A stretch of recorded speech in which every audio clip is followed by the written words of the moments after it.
केशवं बादरायणं सूत्रभाष्यकृतौ वन्दे भगवन्तौ पुनः पुनः। ईश्वरो गुरुरात्मेति मूर्तिभेदविभागिने व्योमवद्व्याप्तदेहाय दक्षिणामूर्तये नमः।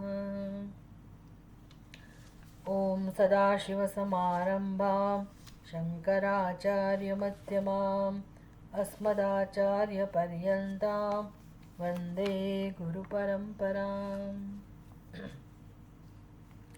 मुण्डकोपनिषद्नो शान्ति मंत्र। ॐ सहनाववतु सहनौ भुनक्तु सह वीर्यं करवावहै तेजस्विनावधीतमस्तु मा विद्विषावहै। ओम शांति शांति शांति। मुण्डकोपनिषदમાં આપણે હવે છઠ્ઠો મંત્ર।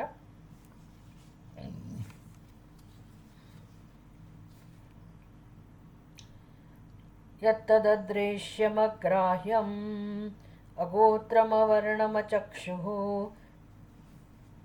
श्रोत्रं तत्पाणिपादं तदपाणिपादं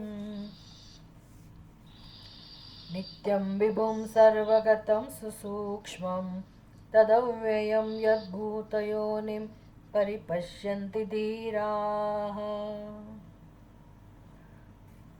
छठ्ठो मंत्र मुण्डकोपनिषद्नो। यत्तद् अदृश्यं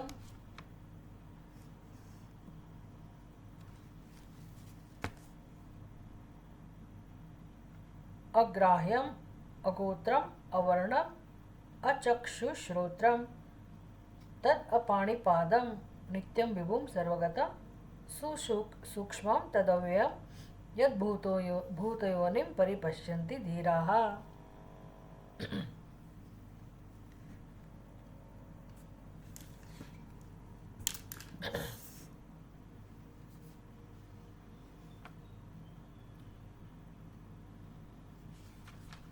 ની સંગતિ આપતા ભાષ્યકાર પોતાના ભાષ્યમાં કહે છે,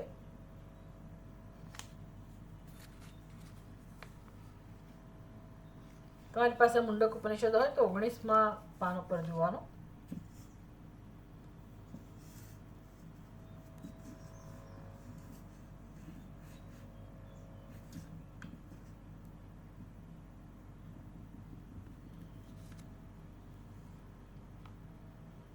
यथा विधि विषये कर्त्रादि अनेक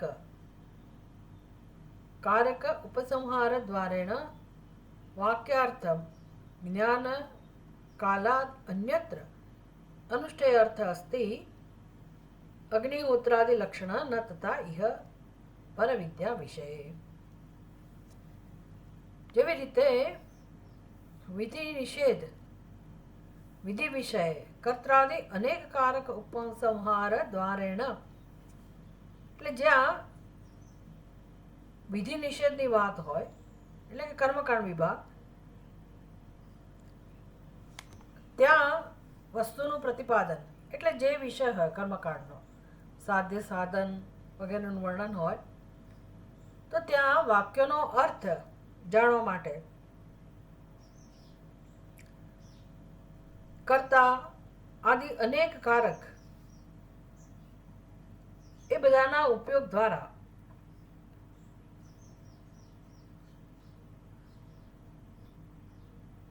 अग्निहोत्र वगैरह अनुष्ठान बाकी रहेशे।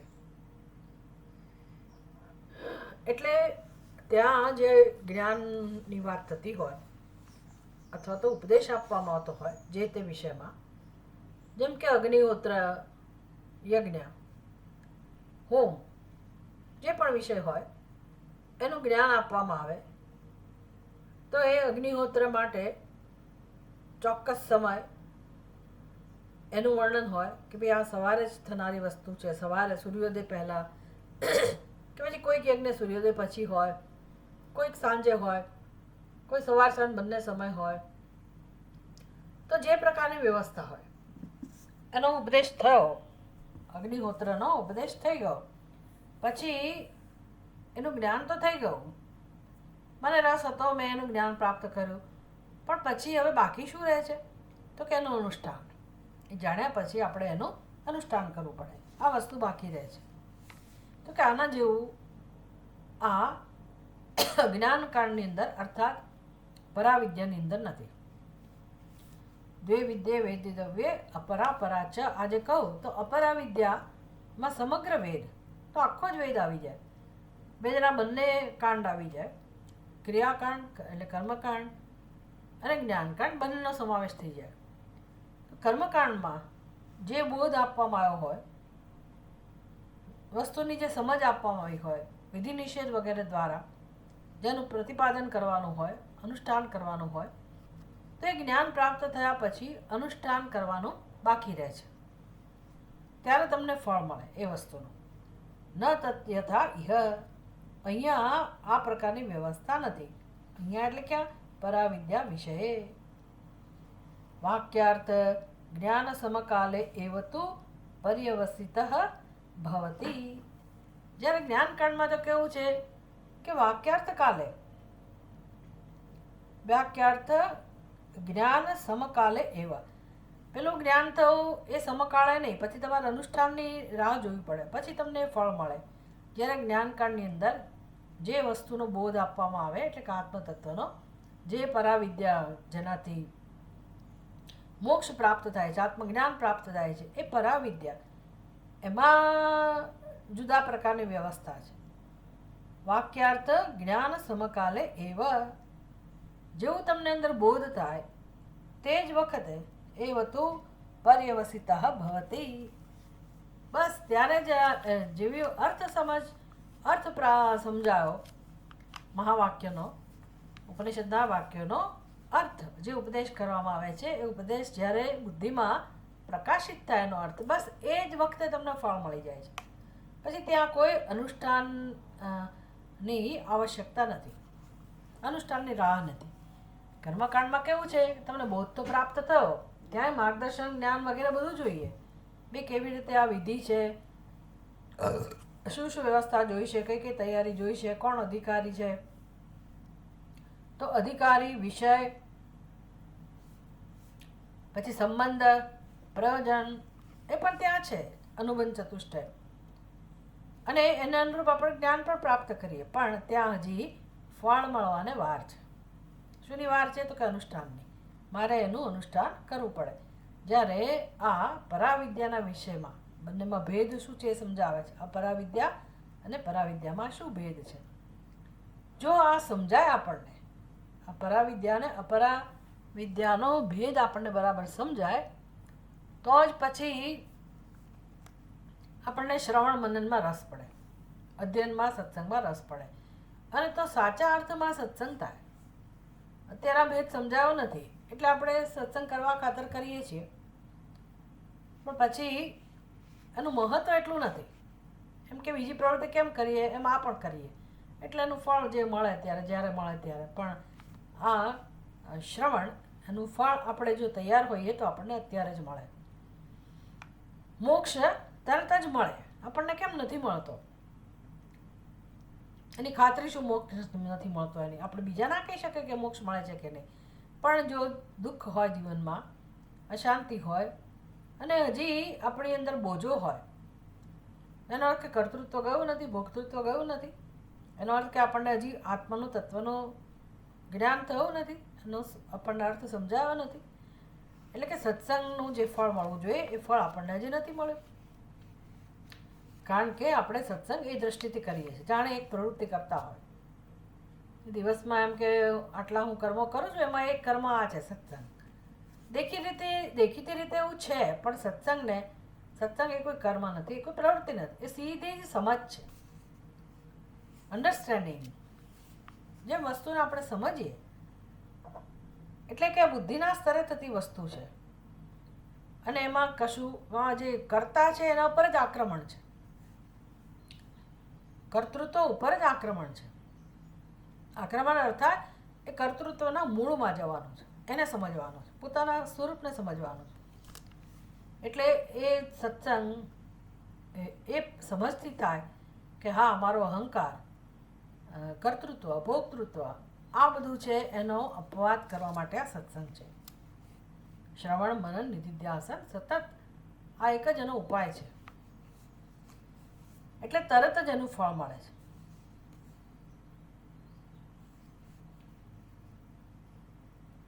વાક્યાર્થ જ્ઞાન સમકાલેવતુ પર્યવસિતઃ ભવતિ. કેવલ શબ્દ પ્રકાશિતાર્થ જ્ઞાન માત્ર નિષ્ઠા વ્યતિરિક્ત અભાવાત. આમાં એક જ પ્રયોજન છે. શબ્દ પ્રકાશિતાર્થ,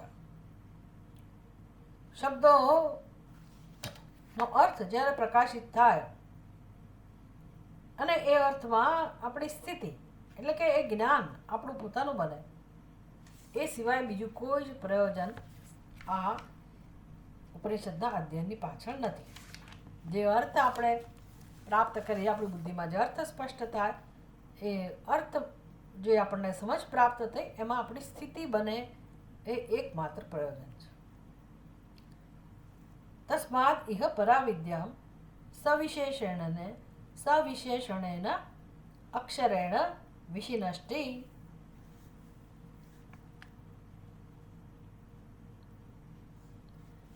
એટલે અહીંયા બ્રહ્મવિદ્યા, અક્ષર બ્રહ્મ, અક્ષરેણ વિશિનષ્ટિ. પરામ વિદ્યામ સવિશેષણેન અક્ષરેણ વિશિનષ્ટિ. તો બ્રહ્મવિદ્યાનું વર્ણન કહે છે કે ભાઈ હવે બ્રહ્મવિદ્યા એટલે અપરાવિદ્યા તો સમજાય, પણ પરાવિદ્યા એટલે શું? પરાવિદ્યા કોને કહેવાય? તો કે જુઓ, આ શબ્દો અહીંયા જે પ્રકાશિત થાય છે, પ્રકાશિત કરવામાં આવે છે, જે વિશેષ શબ્દોનો પ્રયોગ કરીને અક્ષર સ્વરૂપ પરમાત્માનું વર્ણન કરવામાં આવે છે, બસ એનો અર્થ, એનું નામ જ પરાવિદ્યા. જે અર્થ આપણી બુદ્ધિમાં પ્રગટ થવો જોઈએ. એટલે ખરેખર આત્મા માટે કોઈ શબ્દો હોય ન શકે, આત્માનું નિરૂપણ ના થઈ શકે, એટલે છતાંય નિરૂપણ કરે છે. વિચાર કરો. આશ્ચર્યવત કશ્ચિત પશ્યતિ એનમ આશ્ચર્યવત વદતિ ચ અન્ય. જેનું વર્ણન શક્ય નથી એવા પરમાત્મા સ્વરૂપનું વર્ણન થઈ રહ્યું છે, મહાન આશ્ચર્ય છે. જે સાંભળે છે ને એ પણ મહાન આશ્ચર્ય છે. એનું વર્ણન કરનારો ના હોય, કેમ કે એનું વર્ણન શક્ય નથી કોઈ રીતે, અને છતાંય ઉપનિષદ વર્ણન કરે છે. એટલે કે વર્ણન જેના દ્વારા થયેલું છે એ પણ મહાન આશ્ચર્ય છે, અને એ વર્ણન દ્વારા આપણી બુદ્ધિમાં જો અર્થ પ્રગટ થતો હોય તો એ પણ એક મહાન આશ્ચર્ય છે.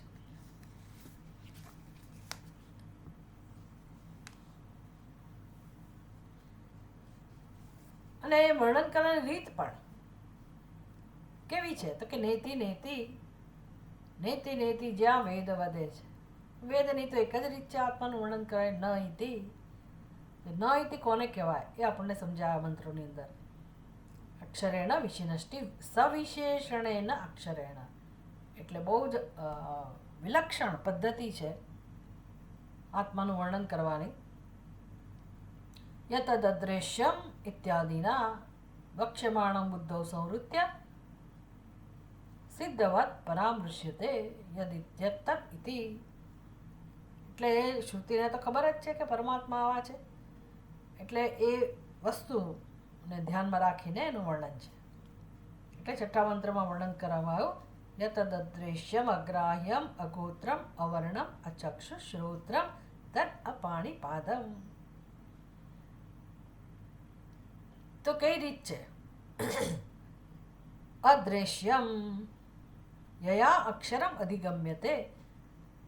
જે પરાવિદ્યાથી અક્ષર બ્રહ્મની પ્રાપ્તિ થાય છે, તો પછી એ અમને કહો કે અક્ષર કેવું છે? તો કે તદ અક્ષરમ, યત તદ અક્ષરમ, જે આવું છે. કેવું છે?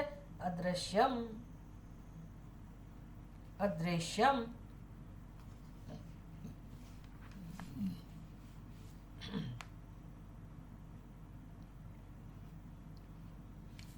અદૃશ્ય. એટલે બધી જગ્યાએ અ લગાડીને એનો નિષેધ કરવામાં આવે છે. દ્રશ્યમ તો આપણે તો દ્રશ્યથી પરિચિત છીએ, અને જેનું પણ જ્ઞાન પ્રાપ્ત કરીએ છીએ, જેની પણ સાથે વ્યવહાર કરીએ છીએ, એ બધી વસ્તુ કેવી છે? તો કે દ્રશ્ય. હું એની દ્રષ્ટા છું, એ બધી વસ્તુ દ્રશ્ય છે. તો આ રીત એવી છે. અદ્રશ્યમ કહું, અદ્રશ્યમનો અર્થ થાય અદૃશ્ય. તો કે એને જોઈ ના શકાય. દ્રશ્યને જોઈ શકાય, અદ્રશ્યને જોઈ ના શકાય. તો પછી હશે કે કેમ, એ પણ પ્રશ્ન થાય. એ સમજાવશે ઉપનિષદ. પણ પહેલાં તો આપણી જે ટેવ છે, આપણા જે સંસ્કાર છે, વિષયને જાણવાના, વસ્તુને જાણવાના, અને આપણી જીવન જીવવાની પદ્ધતિનો જે આધાર છે કે કેવી રીતે જ્ઞાન પ્રાપ્ત કરવું, જાણવું, એના માટે આપણે શ્રવણનો આશ્રય લઈએ, દર્શનનો આશ્રય લઈએ, હું જોઈ લઉં, એને સાંભળી લઉં, એને અનુભવી લઉં, એનો સ્વાદ હોય તો સ્વાદ ચાખવાનો તો સ્વાદ ચાખી જાઉં, એના દ્વારા જ્ઞાન પ્રાપ્ત કરું, સ્પર્શ દ્વારા જ્ઞાન પ્રાપ્ત કરીએ, શબ્દ વાણીથી બોલીને, સાંભળીને, જોઈને, ચાખીને, સૂંઘીને, આ આપણી જ્ઞાન પ્રાપ્ત કરવાની રીત છે. અને આપણે વ્યવહાર કરીએ છીએ. એટલે જ્યારે એવું કહેવામાં આવે કે આ તો અદ્રશ્યમ એટલે દ્રશ્ય નથી, જોવાનો વિષય નથી,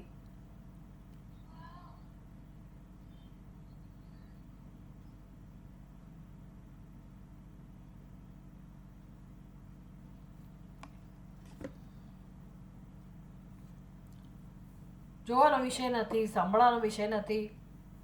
ચાલો પહેલાં તો આપણે ભાષાંતર સમજી લઈએ. અદ્રશ્યમ, અદ્રશ્યમ એટલે જે જોવાનો વિષય નથી. અગ્રાહ્યમ એટલે જેને ગ્રહણ ના કરી શકાય હાથેથી. અગોત્રમ એટલે કે જેનું કોઈ કારણ નથી. અવર્ણમ જેનો કોઈ રંગ નથી. અચક્ષુ એટલે એના ચક્ષુ નથી. પછી એ જ અશ્રોત્રની આગળ સીધો જોડી દેવાનો. અશ્રોત્રમ. અચક્ષુશ્રોત્રાદિહીન અને આંખ પણ નથી ને કાન પણ નથી. તદ અપાણીપાદમ એટલે એ જોઈ શકાય એવું પણ નથી અને એ આપણને જોઈ શકે એવું પણ નથી. બંને બાજુ. નૈનમ છિન્નંતિ શસ્ત્રાણી નૈનમ દહતિ પાવકઃ. એક જગ્યાએ ભગવાન એવું કહે છે, નૈનમ છિન્નંતિ શસ્ત્રાણી, એને શસ્ત્રો છેદી ના શકે. કેમ છેદી ના શકે? તો કે એની અંદર એવી વ્યવસ્થા જ નથી, અવયવો જ નથી કે તમે એને કાપી શકો, છેદી શકો.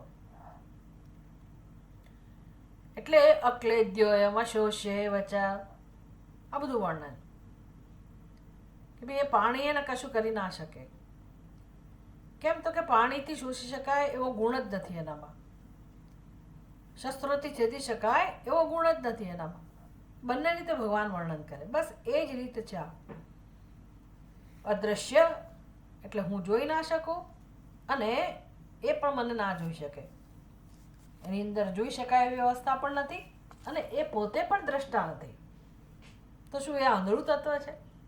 એવો પ્રશ્ન થાય આપણને. બહેરો છે? અશ્રોત્રમ એટલે શું બહેરો છે? અચક્ષુ એટલે શું આંધળો છે? તો કે ના, એ પછી વર્ણન કરશે કે એને જોવા માટે ચક્ષુની જરૂર નથી. અચક્ષુ પશ્યતિ, અકર્ણ શૃણોતિ. કાન નથી છતાં બધું સાંભળે છે. ચક્ષુ નથી છતાં પણ એ બધું જોવે છે. આમ અદૃશ્ય, અગ્રાહ્ય, અગોત્ર, અવર્ણ, અચક્ષુ, અશ્રોત્ર, એ જ રીતે અપાણીપાદમ. અપાણીપાદમ પાણી વગરનો. પાણી એટલે હાથ. તારામાં ક્યાં કઈ પાણી છે આપણે કહે ને, એ પાણી એટલે દમ, શક્તિ. એનામાં કંઈ પાણી જ નથી ને, એટલે અર્થ કે એનામાં શક્તિ નથી, એના હાથ નથી. પાણી એટલે હાથ અને પાદ એટલે પગ. અપાણીપાદમ એ હાથ પગ વગરનું તત્વ છે. આ એની એક જેને કે નિષેધાત્મક વર્ણન થયું બ્રહ્મનું, અક્ષરનું, કે મારે પરાવિદ્યા દ્વારા આવા બ્રહ્મને જાણવાનું છે, જે અદ્રશ્ય છે, અગ્રાહ્ય છે, અગોત્ર છે, અવર્ણ છે, અચક્ષુ છે, અશ્રોત્ર છે, અપાણીપાદમ છે, અને નિષેધાત્મક કહેવાય. એટલે જેટલું જેટલું દ્રશ્ય છે એ અક્ષર નથી. જેટલું જેટલું આપણે હાથ પગથી ગ્રહણ કરી શકીએ એ બ્રહ્મ નથી. જેનું જેનું પણ ગોત્ર છે, કારણ છે, એ બ્રહ્મ નથી. જેનો વર્ણ છે બ્રહ્મ નથી. જેને ચક્ષુ છે બ્રહ્મ નથી. જેને શ્રોત્ર છે બ્રહ્મ નથી. જે હાથ પગવાળું છે એ બ્રહ્મ નથી. આમ નિગેશન થઈ ગયું. નેતિ નેતિ મનોબુદ્ધિ અહંકાર ચિત્તાની નાહમ. એ પછી હવે આપણે પોતાને આમાં જાણીએ છીએ. હાથ પગવાળા, ચક્ષુવાળા, કર્ણવાળા, મન બુદ્ધિવાળા. તો એ આત્મતત્વ આપણું જ સ્વરૂપ છે. પછી એટલે એને શંકરાચાર્યજી સમજાવે, મનોબુદ્ધિ અહંકાર ચિત્તાની નાહમ ન ચ શ્રોત્ર જીહ્વે ન ચ ગ્રાણ નેત્રે ન ચ વ્યોમ ભૂમિ ન તેજો ન વાયુ. આ ન અહમ અસ્મિ. મનોબુદ્ધિ અહંકાર ચિત્તાની ન અહમ. મન ન અહમ, બુદ્ધિ ન અહમ, અહંકાર ન અહમ. આ પ્રકારે અને નિષેધ થયો કહેવાય. અને નિષેધાત્મક રૂપમાં આત્મતત્વનું વર્ણન થયું. હવે પોઝિટિવ વે, સકારાત્મક રૂપે કઈ રીતે બ્રહ્મનું વર્ણન છે? નિત્યમ વિભુમ સર્વગતમ સુસૂક્ષ્મમ તદવ્યયમ. નિત્ય સ્વરૂપ જે છે, જે સર્વવ્યાપક છે, જે નિત્ય છે, વિભુ છે, સર્વગત છે. નિત્યમ વિભુમ સર્વગતમ સુસૂક્ષ્મમ, અત્યંત સૂક્ષ્મ છે. વળી પાછું અવ્યયમ, જેમાં કોઈ વ્યય નથી. અને યદ્ભૂતયોનિમ, વળી પાછું બધાનું કારણ છે. એનું કોઈ કારણ નથી. અગોત્રમ, એનું કોઈ કારણ નથી, પણ એ પોતે બધાનું કારણ છે. આવું જે છે એને તત્ પરિપશ્યંતિ ધીરાહા. એને કોણ જોઈ શકે છે, કોણ જાણી શકે છે? જે જાણી શકે છે એને કહેવાય ધીરાહ. ધીર કોને કહેવાય? જે આવા આત્મ સ્વરૂપને સમજી શકે છે, ઓળખી શકે છે. તત્ પશ્યંતિ ધીરાહા પરિપશ્યંતિ. પરિપશ્યંતિ એટલે સ્પષ્ટ રીતે આવા આત્મ સ્વરૂપને જે લોકો જાણે છે.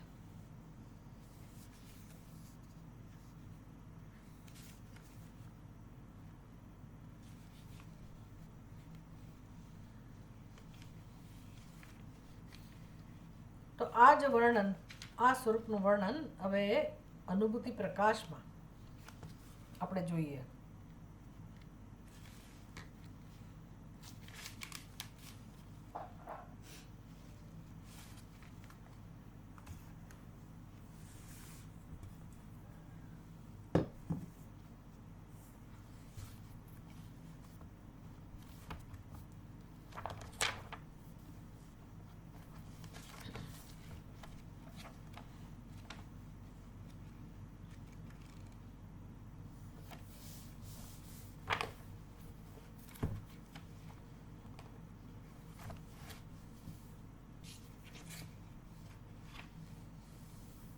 અનુભૂતિ પ્રકાશમાં 6ઠ્ઠા અધ્યાયમાં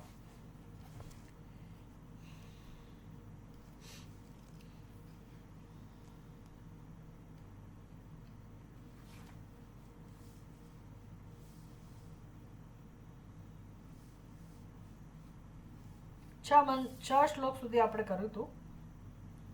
ઉપનીતેન વિજ્ઞેયા વેદાઃ સર્વે ન તાવતા બ્રહ્મદિઃ કિંતુ વૈરાગ્ય સ્યાત્ આચાર્યોપદેશતઃ. એટલે બ્રહ્મને જાણતા પહેલા અધિકારીનું વર્ણન પણ આપણને કરવામાં આવ્યું કે સમગ્ર વેદનું અધ્યયન કર્યું હોય અને વિધિવત કર્યું હોય, શાસ્ત્રોક્ત રીતે કર્યું હોય, એટલે કે ઉપનયન સંસ્કાર ધારણ કરીને પછી એ બ્રહ્મચારીએ સમગ્ર વેદનું અધ્યયન કર્યું હોય તો એટલા માત્રથી બ્રહ્મ વિદ્યા પ્રાપ્ત થતી નથી. બ્રહ્મદિઃ કિંતુ સ્યાત વૈરાગ્ય આચાર્ય ઉપદેશતઃ કિંતુ બ્રહ્મધિ એટલે બ્રહ્મવિદ્યા, પરાવિદ્યા, જ્યાં બ્રહ્મનું જ્ઞાન છે,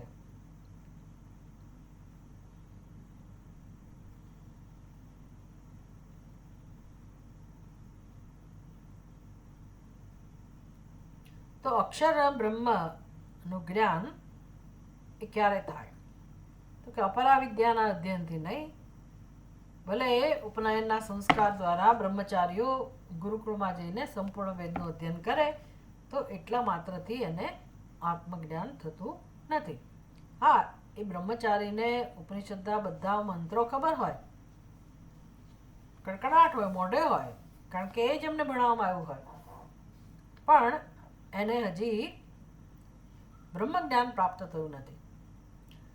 એટલો આપણે જરૂર કહી શકીએ કે એ વિદ્યાર્થીને ગુરુકુળમાં એટલું નોલેજ મળી ગયું, એટલી સ્પષ્ટતા મળી ગઈ, જે સૌથી મહાન સમજ છે અને આપણી સંસ્કૃતિનું બહુ મોટું કોન્ટ્રીબ્યુશન કહેવાય કે વિદ્યાર્થી જ્યારે ગુરુકુળમાંથી જઈને પાછો આવે પોતાના ગુરુજી પાસેથી, ત્યારે ચોક્કસ એટલી સમજ લઈને આવે છે કે મારા જીવનનું ધ્યેય એક જ છે અને એ છે મારે મારા આત્મ સ્વરૂપને ઓળખો અથવા તો આ તત્વને જાણો, સમસ્ત જગતના તત્વને જાણો.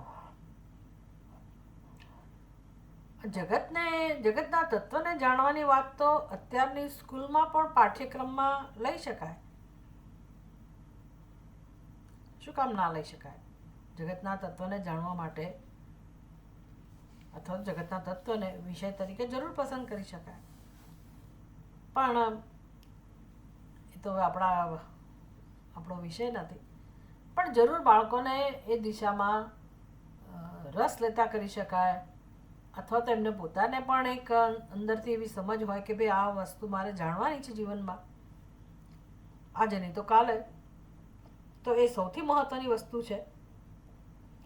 અને જે કંઈ હું કરીશ, એટલે ગુરુકુળમાંથી પાછો આવેલો વિદ્યાર્થી ગૃહસ્થ આશ્રમ શરૂ કરવાનો છે. ગુરુજીએ જ એને કહેલું છે કે હવે તું જા અને કોઈ સારી સુશિક્ષિત કન્યા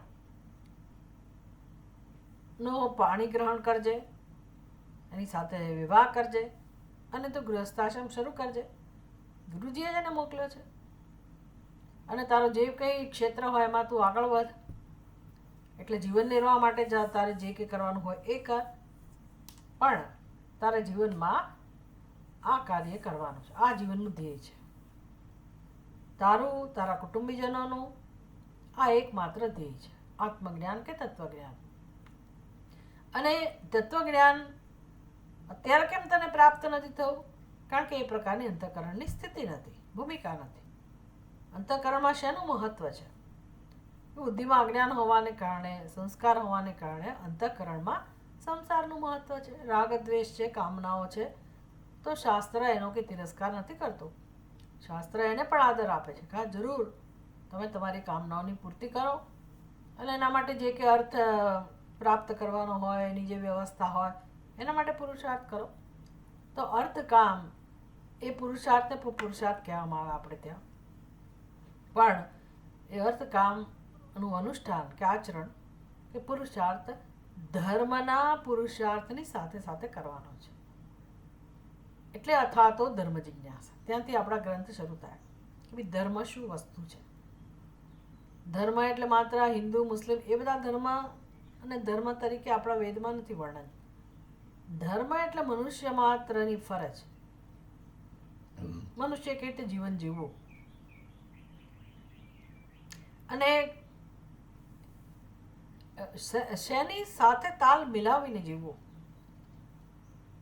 એક સરસ મજાની દ્રષ્ટિ હોય, વિશાળ દ્રષ્ટિ હોય,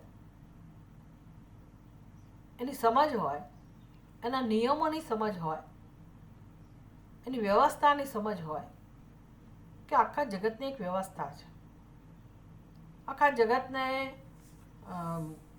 જગતની ઉત્પત્તિ, સ્થિતિ, લય એની એક વ્યવસ્થા છે. જગતમાં ક્યારેય કશું આડેધડ નથી, બેફામ નથી. જગતમાં બધું નિયમિત રૂપથી થાય છે અને બહુ સુંદર વ્યવસ્થા છે. અને એ વ્યવસ્થા સર્વજ્ઞ સર્વશક્તિમાન કોઈ તત્વ દ્વારા જ થતી હોવી જોઈએ. અને તત્વ જગતના રૂપમાં છે, સર્વત્ર છે, સર્વવ્યાપક છે, સર્વનું સ્વરૂપ છે. અને માટે એ તત્વ જગતના રૂપમાં અભિવ્યક્ત થયેલું છે. અને જગતના જે નિયમોના આધારે જગત ચાલે છે, જગતનું સંચાલન થાય છે, જે ભગવદ્ ગીતામાં આખું એને એક ચક્રના રૂપમાં ભગવાન વર્ણન કરે છે. યજ્ઞાત ભવતી પર્જન્ય વગેરે વગેરે, બહુ સુંદર વર્ણન કે કેવી રીતે આ સૃષ્ટિ ચક્ર ચાલે છે. તો એ જે આખો એક એને કહેવાય એક ફલક, એને ધ્યાનમાં રાખીને મારે મારા કર્મો કરવાના છે. કારણ કે મને એટલે મનુષ્યને ભગવાને સ્વતંત્રતા આપી છે, પૂરેપૂરી સ્વતંત્રતા આપી છે, સામર્થ્ય આપ્યું છે, સામર્થ્યનો ઉપયોગ કરવાની સ્વતંત્રતા આપી છે. એટલે મનુષ્ય એક જ એવો છે કે પોતાની શક્તિનો ઉપયોગ એ પોતાની રીતે કરે. બીજા બધા જ જીવો એ સ્વતંત્ર નથી, એનામાં સામર્થ્ય છે, પણ એ લોકો બંધાયેલા છે. એ એની રીતે જ વ્યવહાર કરી શકે, એના સ્વભાવથી બંધાયેલા છે, એમાં પરિવર્તન ના આવે. એ એક સરખો વ્યવહાર કરે, એક સરખી પ્રવૃત્તિ કરે અને પોતાનું જીવન પૂરું કરે. જ્યારે મનુષ્યને ભગવાને સ્વતંત્રતા આપેલી છે ને સામર્થ્ય પણ આપેલું છે. પસંદગીની સ્વતંત્રતા, ચોઈસ કરી શકે મનુષ્ય કે મારે કરવું છે, નથી કરવું, કે અમુક રીતે કરવું છે. આ જે સ્વતંત્રતા આપી છે ભગવાને, એટલી મોટી જવાબદારી છે. અને એ જવાબદારી મારે જાણીને પછી મારી સ્વતંત્રતાનો ઉપયોગ કરવાનો હોય. કઈ જવાબદારી આપી છે? તો કે આ જગતમાં બીજા બધા પણ છે, બીજાનું પણ અસ્તિત્વ છે, બીજાનું પણ જીવન છે. અને એ બધા આ સ્થિતિમાં છે, પરવશતા અસ્વતંત્ર પરતંત્ર છે લોકો. મનુષ્ય સ્વતંત્ર છે પોતાના કર્મોમાં, તો એણે એવી રીતે કર્મો કરવા જોઈએ કે જેથી બીજાને હાનિ ના પહોંચે, બીજાને દુઃખ ના પહોંચે. આનું નામ ધર્મ. આવો આપણો ધર્મ છે, અતિ ઉત્તમ શ્રેષ્ઠ પ્રકારનો ધર્મ.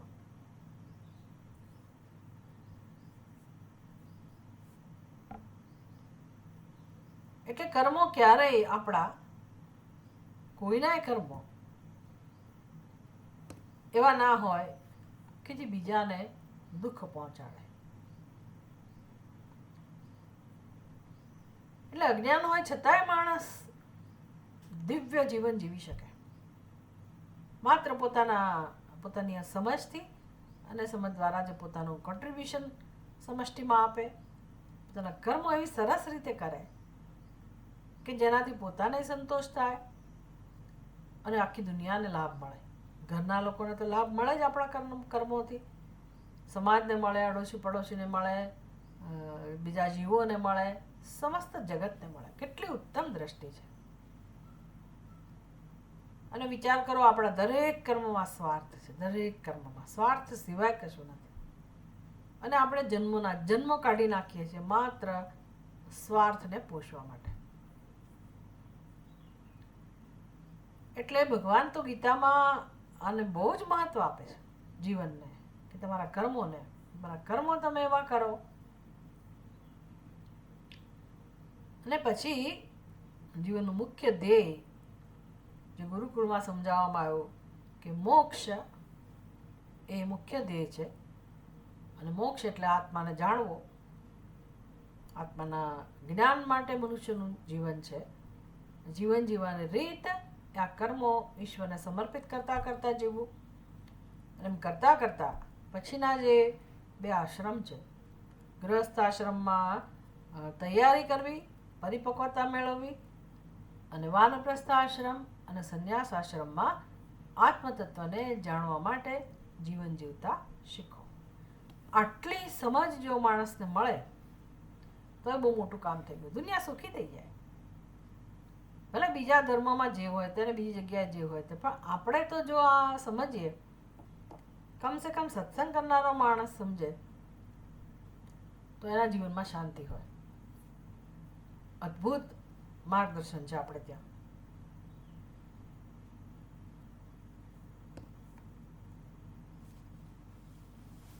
એટલે હવે બ્રહ્મથી હવે એનું મહત્વ સમજાવે છે. પરાવિદ્યાનો જ્યારે સમય આવ્યો, બધું અપરાવિદ્યાના અંતર્ગત હતું, પણ એ અપરાવિદ્યા પણ વૈરાગ્ય જન્મવા માટેની ભૂમિકા છે.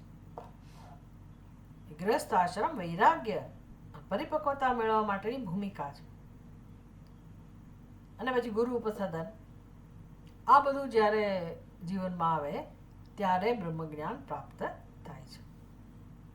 બ્રહ્મધિ સ્યાત એટલે બ્રહ્મ જ્ઞાન પ્રાપ્ત થાય છે. ક્યારે? માત્ર અધ્યયન કરી લેવાથી નહીં, વેદના અપરાવિદ્યાના શબ્દ રાશિના અધ્યયન માત્રથી નહીં. અધ્યયન તો જોઈશે જ, પણ બીજું શું જોઈશે? ગુરુ ઉપસાધન. ગુરુ આપણું ઘડતર કરે એટલા માટે. ગુરુ જ આપણું ઘડતર કરે, બીજું કોઈ ઘડતર ના કરી શકે. અને એના માટે આપણે બહુ બધું સમર્પણ કરવું પડે. એની તૈયારી કોઈની ના હોય. કોણ પોતાની જાતને સમર્પિત કરે? કોઈ શું કામ પોતાનો અહંકાર છોડે, રાગ દ્વેષ છોડે? ના છોડે. પણ બ્રહ્મ જ્ઞાન જોઈતું હોય તો ગુરુ જ આપણા અહંકારને તોડી શકે. ગુરુ ઘડતર કરે આપણું.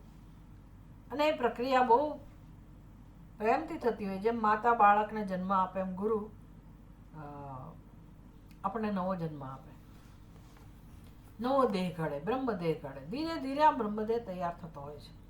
આપણી અંદર આમૂલ પરિવર્તન આવે, સંસ્કારોમાં પરિવર્તન આવે, સ્વભાવમાં પરિવર્તન આવે, કર્મોમાં પરિવર્તન આવે અને આપણે જુદા બનીએ.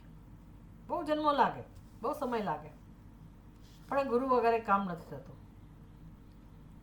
અને જે જ્ઞાન મળે, આપણી અંદર પરિપક્વતા આવે, એનાથી આપણને વૈરાગ્ય પ્રાપ્ત થાય. તો જ્યાં સુધી વૈરાગ્ય નહીં હોય અને જ્યાં સુધી ગુરુ પાસેથી શિક્ષણ નહીં હોય ત્યાં સુધી આ અક્ષર જ્ઞાન, આત્મજ્ઞાન પ્રાપ્ત થતું નથી.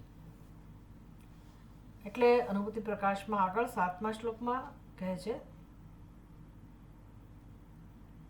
વૈદિક્યપ્યધિકારસ્ય ભેદયુક્તા પૃથક પરા વિપ્રાઃ પરિવ્રાજકાશ્ચ તિષ્ઠન્તિ યથા તથા. વૈદિકી અપી અધિકારસ્ય ભેદાત ઉક્તા પૃથક પરા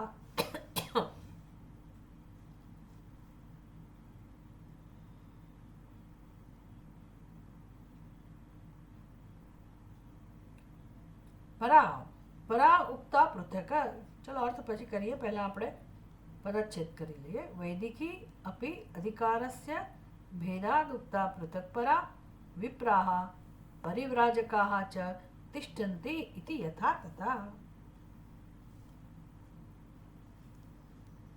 તો યથા વિપ્રાહ ચ પરિવ્રાજકાહ તિષ્ઠન્તિ.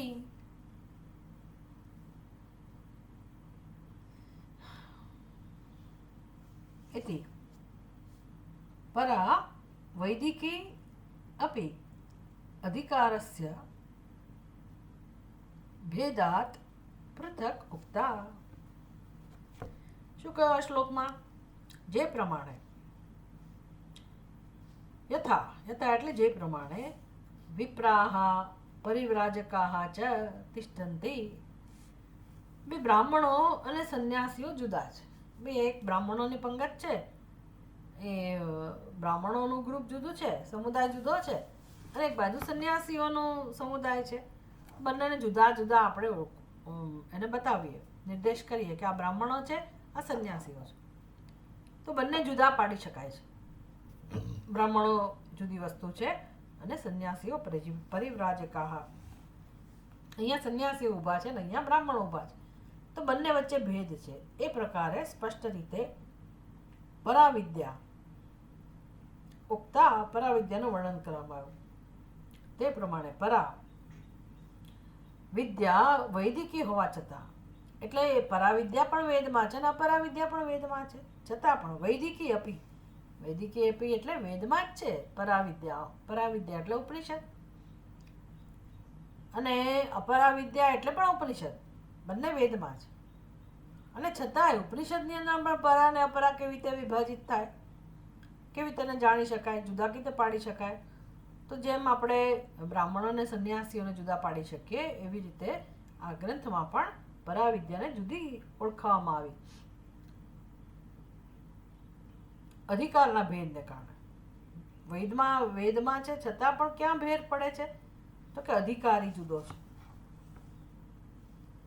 અધિકારસ્ય ભેદાત, અધિકારી બંનેમાં જુદો છે. બહુ મોટું પ્રકરણ છે આ. બધા જ ઉપનિષદ, ભગવદ્ ગીતા, બધાની અંદર આ વસ્તુ ઉपोદઘાતમાં શંકરાચાર્યજી સમજાવતા હોય કે ભાઈ અનુબંધ ચતુષ્ટય. આ વેદમાં એક જ વેદ છે પણ એના બે વિભાગ કેમ છે? તો કે બંનેનો અધિકારી જુદો છે, બંનેનો વિષય જુદો છે, બંનેનું પ્રયોજન જુદું છે અને સંબંધ જુદો છે. એટલે અધિકારી તો જે અપરાવિદ્યાનો અધિકારી છે,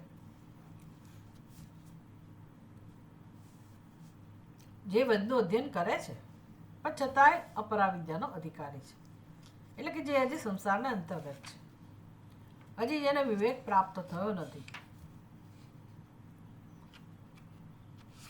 અને બીજો અધિકારી છે જેને સંસારમાં રસ નથી, મોક્ષમાં રસ છે, તો એ પરાવિદ્યાનો અધિકારી છે. અને એ પરાવિદ્યાનું અધ્યયન કરે, પરાવિદ્યા પ્રાપ્ત કરે, પરાવિદ્યાનું પ્રયોજન એને ખબર છે અને ક્યારે આત્માનું જ્ઞાન પ્રાપ્ત કરી શકે એ પણ એને ખબર છે. અને એને ક્યારે પરાવિદ્યામાં રસ હોય કે જ્યારે વૈરાગ્ય જન્મે ત્યારે જ.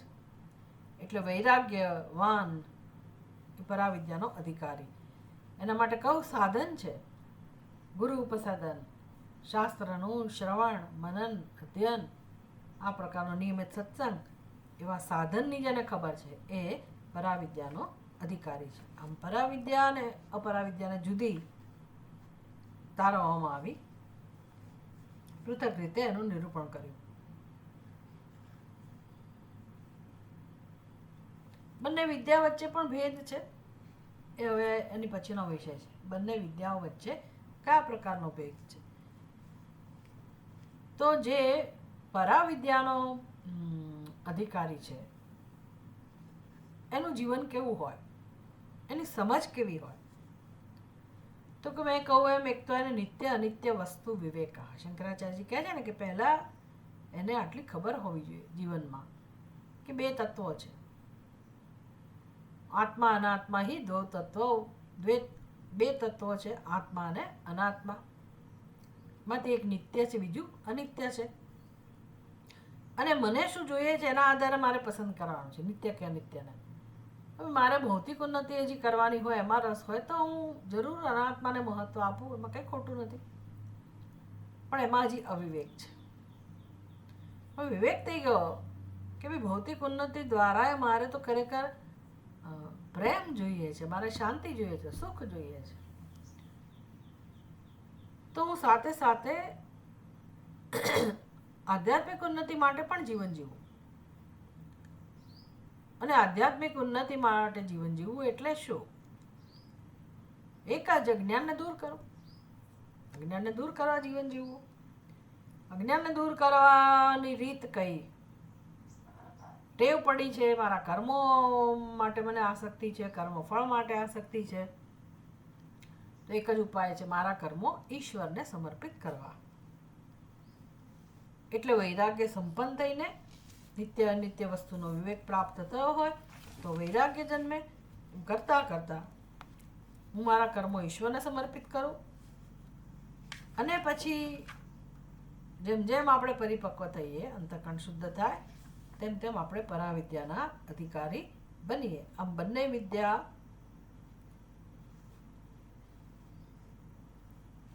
આ ભેદ છે બંને વિદ્યા વચ્ચે, એ સમજાવે છે આપણને. 8મો શ્લોક. યસ્યામ અપર વિદ્યાયામ કર્માણ્યુક્તાનિ સાધકાઃ કુર્વન્તિ કર્મભિઃ શુદ્ધિઃ પરવિદ્યામ કરોતિ યસ્યામ અપરવિદ્યાયામ કર્માણિ ઉક્તાનિ સાધકાઃ કુર્વન્તિ કર્મભિઃ શુદ્ધિઃ પરવિદ્યામ કરોતિ યસ્યામ અપરવિદ્યાયામ સાધકાઃ. હવે આપણે અન્વય કરી રહ્યા છીએ. યસ્યામ અપરવિદ્યાયામ સાધકાઃ ઉક્તાનિ કર્માણિ કુર્વન્તિ હિ કર્મભિઃ શુદ્ધિઃ પરવિદ્યામ કરોતિ.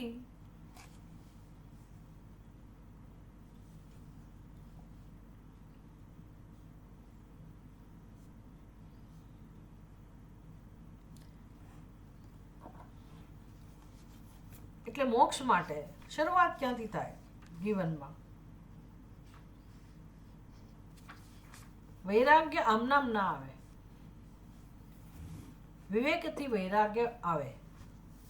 ચલો બુદ્ધિમાં તો વૈરાગ્ય આવ્યો, સમજાયું આપણને, પણ પછી ચિત્તમાં ઘણી બધી આસક્તિ હોય. કર્મફળ માટે આસક્તિ હોય, કર્મ માટે આસક્તિ હોય, રાગ દ્વેષ હોય, જગત સાથે હજી આપણા સંબંધો બરાબર સ્વસ્થ ના હોય, એટલે બધા ખાતા સેટલ ના થયા હોય, ક્યાંક રંજ રહી ગયો, આણે મને દુઃખ આપ્યું, પહેલાં એ દુઃખ આપ્યું, અથવા ગિલ્ટ હોય કે મેં આની સાથે આવું કર્યું. ગિલ્ટ હોવાની જ, ગિલ્ટ ના હોય તો માણસ જડ કહેવાય, જાડી ચામડીનો કહેવાય. એટલે ગિલ્ટમાંથી હવે મારે કેમ મુક્ત થવું, હર્ટમાંથી કેમ મુક્ત થવું, રાગ દ્વેષમાંથી કેમ મુક્ત થવું, આ બધું ખૂબ કામ કરવાનું છે. અને મોક્ષનો અધિકારી શું કરે? તો કે જે અપરા વિદ્યાનું જે ક્ષેત્ર છે, એટલે કે કર્મ કરવાના જ છે આપણે, તો સાધક પુરુષ કેવી રીતે કર્મ કરે? એટલે અપરા વિદ્યાના ક્ષેત્રમાં અપરા વિદ્યાને જાણવી જોઈએ. એટલે શું? તો કે સંસારને જાણવો જોઈએ, અજ્ઞાનને ઓળખવું જોઈએ, રાગદ્વેષને ઓળખવા જોઈએ, પોતાના કર્તવ્યને ઓળખવું જોઈએ. પણ હવે કર્મો કઈ રીતે કરવાના? તો કે કર્મો જ મારી ચિત્તની શુદ્ધિ કરશે. એટલે ચિત્તની શુદ્ધિ નહીં હોય ત્યાં સુધી મનુષ્યને શાંતિ ન જ મળે. ભગવાન કૃપા કરે, આપણે ભગવાન પાસે શાંતિ પણ માગીએ, બધું માગીએ, પણ ભગવાન શાંતિ કેવી રીતે આપે? શાંતિ કોઈ પદાર્થ છે, કોઈ વસ્તુ છે? કેવી રીતે આપે? એટલે અશાંતિનું જે કારણ છે ને, એ ઉપનિષદ આપણને જણાવે છે. અશાંતિનું કારણ આપણી બુદ્ધિમાં છે, આપણા મનમાં છે, અને એ કારણ હું જ દૂર કરી શકું એમ છું. ભગવાન વ્યવસ્થા કરી આપે આ અશાંતિના કારણે દૂર કરવાની. કામ આપણે કરવું પડે. કામ આપણે અશાંતિ ઊભી થાય એવું જ કર્યા કરીએ, અને પછી ભગવાન પાસે પ્રાર્થના કરીએ, ભગવાન શાંતિ આપો, શાંતિ આપો. પણ ભગવાન આપે કેવી રીતે શાંતિ? કોઈને પણ કેવી રીતે આપે? પોતાના પરમ ભક્તને પણ ભગવાન શાંતિ કઈ રીતે આપી શકે? એટલે વેદાંત શાસ્ત્ર એટલું સરસ સમજાવે છે આપણને કે આ સમજ કેટલી મહત્વની છે જીવનમાં. અશાંતિ, દુઃખ, પીડા કોઈને ના ગમે, અને છે એમાં કઈ શંકા નથી. અશાંતિ છે, દુઃખ છે, પારાવાર દુઃખ છે ખરેખર તો. એ તો આપણે વળી ખાઈ પીને આપણી જાતને બિઝી રાખીએ છીએ, આજે આમાં, આજે તેમાં, ને આજે આ વ્યવહાર કર્યો ને કાલે પહેલો વ્યવહાર કર્યો ને એક પછી એક પ્રસંગો અને એક પછી એક જાત જાતનું કર્યા કરીએ છીએ. એટલે ચાલે છે જીવન. બાકી એકલા પડે માણસ એકલો પડે તો ખબર પડે કે ભાઈ આ અંદર તો કેટલી બધી અશાંતિ છે, કેટલું દુઃખ છે. એટલે શું મારે એકલા ન રહેવું? એટલે પાછું લોકોની વચ્ચે જવું, પાછું સંસારમાં પડવું જેથી મને સારું લાગે? તો ત્યાંય અશાંતિ રહેવાની છે. એટલે માણસ એકલો જ છે, છેવટે તો એકલો જ છે, બધાની વચ્ચે રહીને અશાંત જ છે,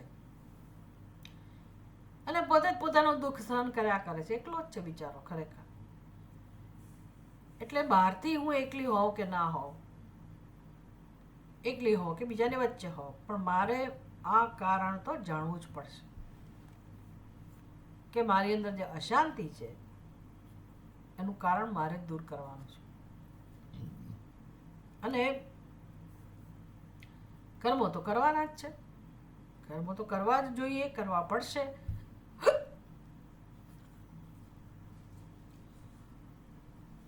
તો એ જે અપરા વિદ્યા, જે આખું ક્ષેત્ર કહું સંસાર, એમાં રહીને હું એવી રીતે કર્મો કરું કે જેથી અશાંતિનું કારણ દૂર થાય.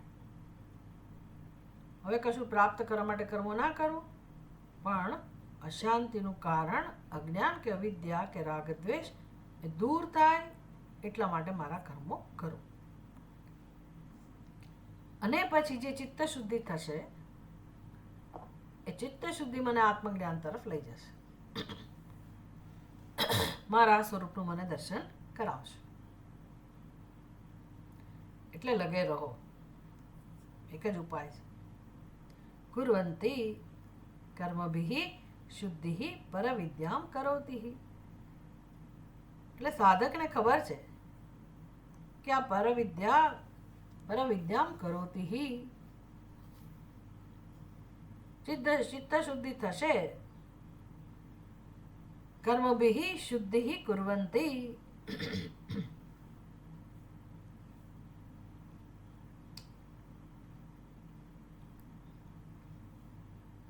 સાધક પુરુષો પોતાના કર્મો એવી રીતે કરે છે કે એ કર્મો એને ચિત્ત શુદ્ધિ પ્રાપ્ત કરાવે છે.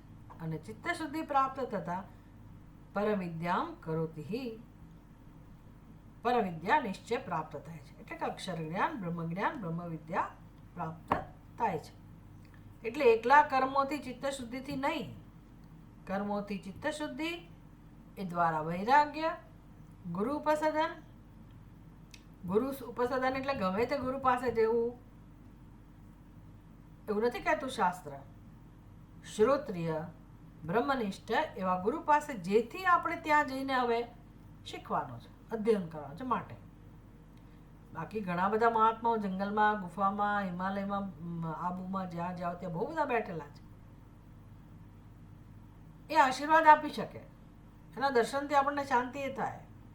પણ મારું અજ્ઞાન દૂર કરવા માટે જે ગુરુ ઉપયોગી હોય એની પાસે મારે જવું પડે.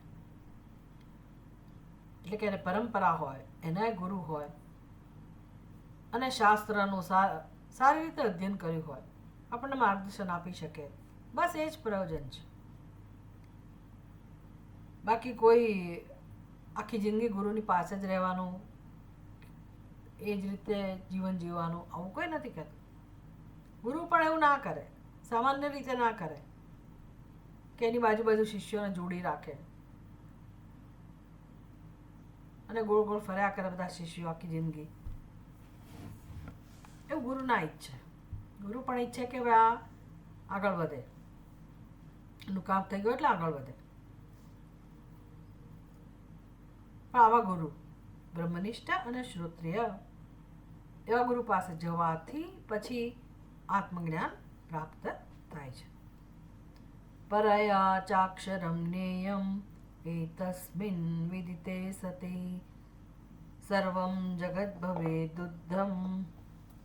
બુદ્ધમ તસ્ય સર્વાત્મકત્વતઃ. પરયા ચ અક્ષરમ જ્ઞેયમ એતસ્મિન વિદિતે સતી સર્વં જગત ભવેદ બુદ્ધમ તસ્ય સર્વાત્મકત્વતઃ.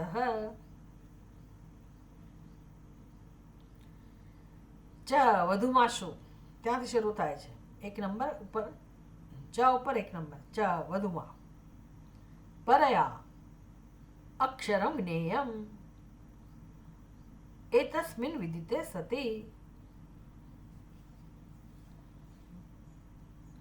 તસ્ય સર્વાત્મકત્વતઃ સર્વં જગત બુદ્ધમ ભવેત. સર્વમ જગત બુદ્ધમ ભવેત. આવું કેમ કહું? પ્રતિજ્ઞા આવી છે એટલા માટે. પ્રશ્ન આ છે, કસ્મિન્નું ભોગો વિજ્ઞાતે સર્વમ વિજ્ઞાતમ ભવતી. કે શું જાણી લેવાથી બધું જાણી લેવાય, આ પ્રશ્ન છે. એટલે કે છે વિદિતે સતી, આત્મની વિદિતે સતી, જ્યારે આત્માને જાણી લેવાશે ત્યારે સર્વમ જગત બુદ્ધમ સ્યાદ, આત્માને જાણી લેવાથી આખું જગત, સમસ્ત જગતનું રહસ્ય સમજાઈ જાય. સર્વાત્મકત્વમ, સર્વાત્મકત્વમ એટલે બધાનું સત્ય એક જ છે, જીવનું જગતનું બધાનું સત્ય એક જ છે, એને કહેવાય સર્વાત્મકત્વમ. પરયા અક્ષરમ જ્ઞેયમ એટલે અપરા વિદ્યાથી તમે પરીક્ષામાં પાસ થઈ ગયા, પરિપક્વતા મેળવી, અંતઃકરણ શુદ્ધિ થઈ, પછી હવે પરાવિદ્યાનો સમય આવ્યો. પરાવિદ્યાથી શું થાય? અક્ષરમ પરયા જ્ઞેયમ. જ્ઞેયમ એટલે જાણવાનો વિષય. કોણ છે? તો કે અક્ષર. યા અક્ષરમ અધિગમ્યતે, અધિગમ્યતે એટલે જાણી શકાય છે. તો પરાવિદ્યા વડે પરમાત્મા તત્વને, આત્મ તત્વને, અક્ષર તત્વને જાણી શકાય છે, કારણ કે આત્મ તત્વ પરાવિદ્યાનો વિષય છે. આ તત્વનું જ્ઞાન, અક્ષર તત્વનું જ્ઞાન જ્યારે પ્રાપ્ત થાય, અક્ષર તત્વ એટલે કોણ? આત્માનું તત્વ. તસ્મિન વિજ્ઞાતે સતી, તસ્મિન વિજ્ઞાતે સતી એટલે આ આત્મ તત્વને જાણવાથી, સતી સપ્તમી, આત્મ તત્વને જાણવાથી, બીજી તે સતી સર્વમ જગત ભવેત બુદ્ધમ. આત્મતત્વને જાણવાથી સર્વાત્મકત્વતઃ, પાંચમી વિભક્તિ એક વચન, છેલ્લો શબ્દ સર્વાત્મકત્વતઃ એટલે જે છે એક આત્મા જ છે. એકમેવ અદ્વિતીયમ, એક અને અદ્વિતીય આત્મતત્વ જ વિદ્યમાન છે. માટે આવું હોવાથી, સત્ય એક જ છે, આવું હોવાથી, સત્ય એક જ છે એટલે શું? તો કે આત્મા સિવાય, પરમાત્મા સિવાય કોઈ તત્વ નથી. અને એ મારું તત્વ, જેને હું કહું છું, એ હું આત્મા, એ એક જ તત્વ છે. આપણે સમજીએ છીએ આ શરીરની અંદર આત્મા રહેલો છે, આટલો જ છે. અને બિચારાને શરીર જેવડો કહીએ એટલે બીજાથી જુદો પડી ગયો, બસ આટલી જ ભૂલ છે, આ સિવાય કંઈ ભૂલ નથી.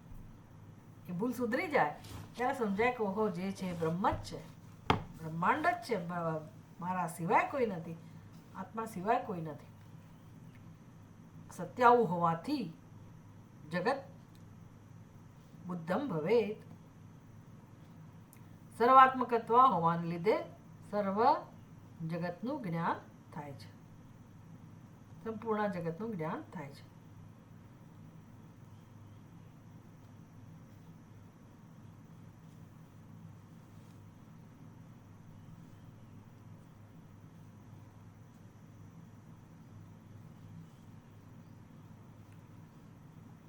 ન વિનાનુષ્ઠિતમ કર્મ વેદનમ પર્યવસ્યતિ બ્રહ્મધિસ્તાવદેતૈવ સ્યાત્ ફલદેતિ પરામતા. ન વિના અનુષ્ઠિતમ કર્મ વેદનમ પર્યવસ્યતિ બ્રહ્મધિસ્તાવતૈવ સ્યાત્ ફલદેતિ પરામતા.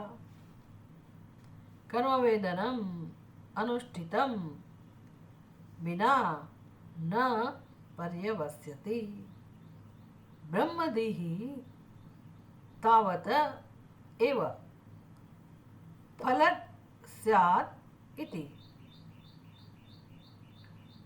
બ્રહ્મધિઃ તાવતેવ ફલદા સ્યાत् ઇતિ પરામતા.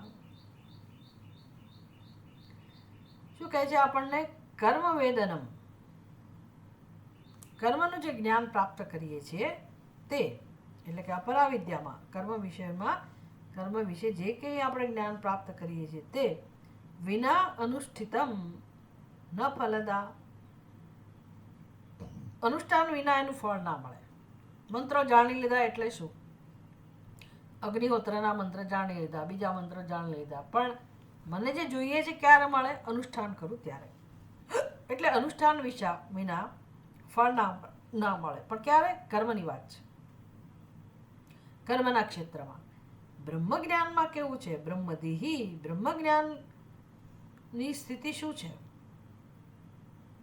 તો કે જેવું તમે જાણો, બ્રહ્મજ્ઞાન પ્રાપ્ત થાય એનાથી જ ફળ મળી જાય, પછી કોઈ અનુષ્ઠાનની અપેક્ષા નથી. બ્રહ્મદેહી તાવદેવ ફલદા સ્યાત. ફલદા સ્યાત એટલે ફળ આપનારી બને છે. બ્રહ્મજ્ઞાન તરત ફળ આપનારું છે. એટલે કયું જ્ઞાન મહત્વનું છે આપણને એ સમજાવે છે.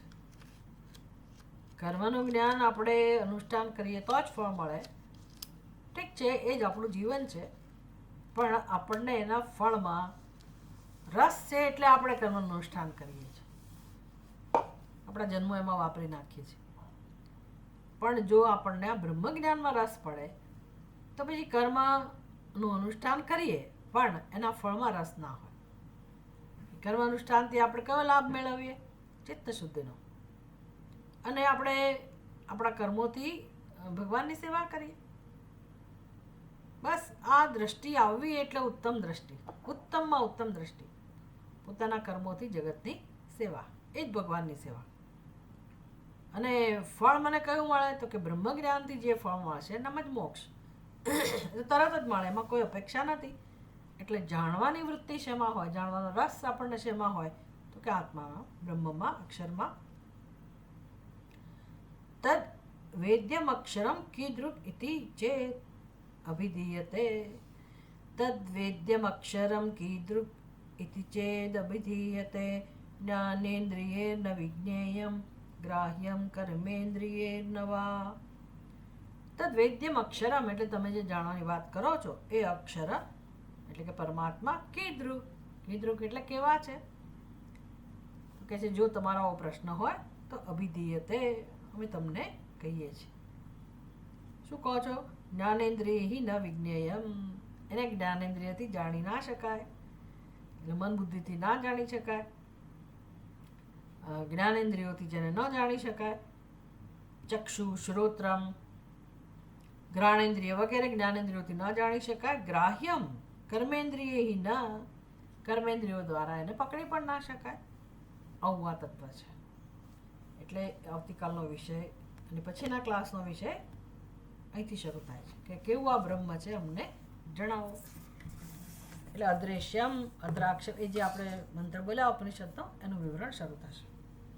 ઓમ પૂર્ણમદ પૂર્ણમિદમ પૂર્ણાત પૂર્ણમુદચ્યતે પૂર્ણસ્ય પૂર્ણમાદાય પૂર્ણમેવાવશિષ્યતે. ઓમ શાંતિ શાંતિ શાંતિ. હરિ ઓમ. શ્રી ગુરુભ્યો નમઃ. હરિ ઓમ.